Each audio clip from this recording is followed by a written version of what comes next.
जैसे कि आप देख सकते हो अभी एक झूमर आया हुआ है हमारे पास, कुछ बहुत ही बड़ा है। आई थिंक ये 800 mm वाला झूमर है, जो वो ट्रेडिशनल वर्जन में आता है। और इसमें ऐसा हुआ है कि इसमें जो एलईडी लगा हुआ है ये कंप्लीटली ख़त्म है। ये वो बिजली जो गिरती है उसमें से कुछ ख़त्म हो गया है।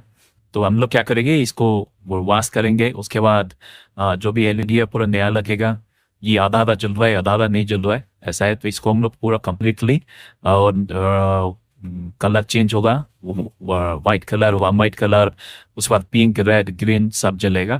तो इसको हम लोग बनाएंगे। इसका मोटर जो है, मोटर खराब है, उसको भी रेडी करेंगे। और अभी आगे का प्रोसेस आप देख सकते हो। हम लोग एलईडी बनाएंगे, उसके बाद इसमें इंस्टॉल करेंगे।